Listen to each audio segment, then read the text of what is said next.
Hello and welcome back. This is video number 3 and let's talk about broad niche and specific posts. Basically how to set your profile up in such a way that it attracts the right person. And it'll make more sense as I dive into this. So now that we've discussed why branding and attracting a very specific person is important, the question is, how do we attract them? Well, your main profile should cover a broad niche, and that's why this is titled Broad Niche and Specific Post. So what does that look like? Well, it shouldn't be too broad, but it should be broad enough that it attracts a specific person of a specific mindset. And then, of course, your content posts, which are your pictures, then should be more specific. Now, while that makes common sense, I'm actually going to jump in. I'm going to show you how to actually do things in just a minute. So here's what I mean. Let's say you're targeting scuba diving, all right? So if that's the case, you should use a general or broad keyword related to scuba diving. Now, if you want to do scuba diving, that's fine. Maybe you want to do something more specific, like you're just scuba diving masks. All right, so you can focus just in on that as your broad niche keyword, but you don't want to be too specific because you want to attract somebody of a similar mindset. So in that case, you might want to do like a scuba diving profile. Now, if you're a company, that's a little different. If you're a personal lifestyle, you can go a little bit more broad with a personal lifestyle. So with a company, you kind of have to do it a little bit more specific. But if it is specific for your profile, your posts need to be more specific. Now, I'm going to show you different ways and different tools that you can use to actually break things down so that you can brainstorm more specific keywords. And that way, instead of just posting to post, you have a reason to post.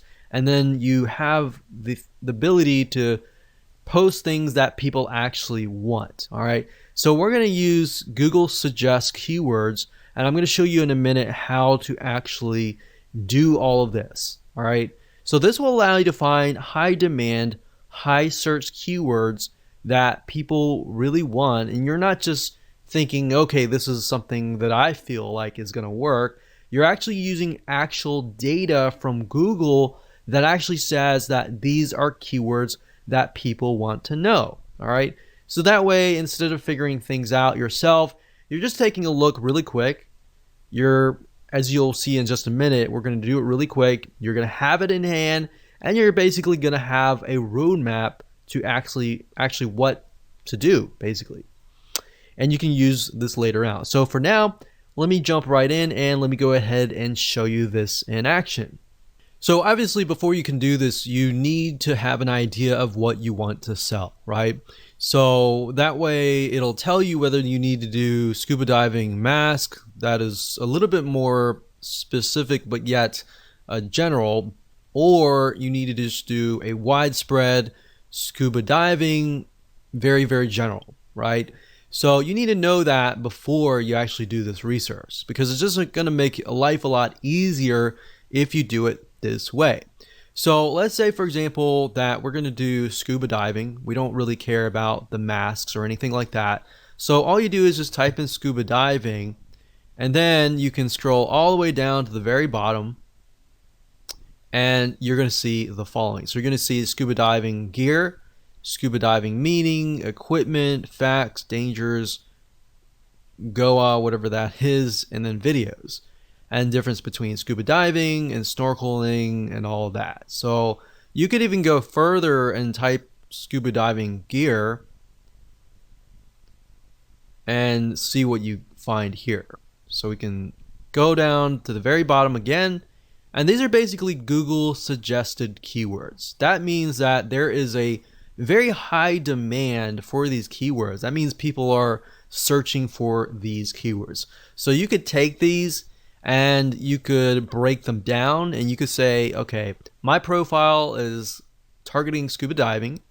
So what you could do is make sure that you focus on maybe different types of gear packages, gear or tanks, different equipment and all that, and how that integrates into your lifestyle. Obviously, if you're going to do scuba diving and that's part of your lifestyle, then hopefully, you're teaching something that you're already familiar with. So that's going to be a lot easier. You just take pictures of your scuba diving gear. Now, if you're doing this for like affiliate marketing and you're not really scuba diving, then of course you kind of have to get creative. And then of course you can go to places like I said, like Big Stock Photo, and find images. So how about I do that just right now?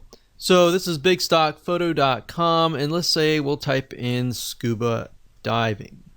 Now, what I mentioned earlier about styles is if you go through here, you'll start to begin to notice there's a very specific style, because different artists, different photographers are different, right? So maybe you really like a certain picture. So if you click on it, Big Stock Photo will actually tell you who the contributor is. In this case, it is Rich Carey. So if you click here, you can actually see all of the photos by him. So then your pictures actually begin to look very similar. Somebody looks at it and they're like, okay, the style is very similar and therefore the brand is very similar. The problem is a lot of times if you're picking and choosing different photos from different authors, they look totally different, and then it kind of creates this uneasiness, right? So people don't know how to say it, or they don't know how to explain it, but they just feel uneasy. So that's why when let's say you have specific keywords that you find, and you want to make sure that the images that match that also match each other, right? Because at the end of the day with Instagram, it's big in images, so people will judge you by often the 9 images that show up on your profile first. So you might want to take a look at these bigstockphoto.com or Shutterfly or these other royalty-free image sites. So that's what I would do as far as finding, keywords, starting with the broad keyword, which is very easy. That's whatever you want to sell, and then breaking it down from that point on. Now, another tool that you could use is the Google Keyword Planner, but honestly, I feel like this is the easiest way to do things. Plus, you're also seeing the suggest keywords, which are what people actually are typing in a good amount of. Now, you could also use other suggest search engines like Amazon.com. So let's go over there for now. So Amazon.com is a great place to go to simply because if you notice, if you type here, let's say scuba diving. So as you are about to complete the sentence, you can see that it also gives you suggestions like scuba diving equipment, fins, regulator, mask, lights, computer, and knife and equipment package. So Amazon, as you know, people go here to buy products and goods. So they're more likely to show you what is actually profitable. So you can get keywords from here. You can also go to places like eBay. You can go to Walmart. You can even go to YouTube.com to get an idea of what people are looking for. You can also go to Instagram as well. So this is kind of how you can figure out the specific posts. And from here, you can break it down even further. So for example, let's say scuba diving mask. So we type in scuba diving mask, and you can see that it breaks it down further. Scuba diving mask and snorkel, diving mask set, case for kids, frameless, defogger, strap cover, and GoPro mount. So you could even break it down further. Let's say strap. Let's see what we get. So sometimes it'll stop at that point. So set, dive it. So let's just take a look at scuba diving mask and see what we get. And from there, you can figure out, okay, these items are selling the most. Maybe I'll do a lifestyle review on that or something. And there you go. That's basically all you have to do. Nothing complex, and I didn't want to make it complex at all. So like I said, just a quick recap. Number 1, get your main keyword. Number 2, get your specific keywords and turn those specific keywords into specific posts.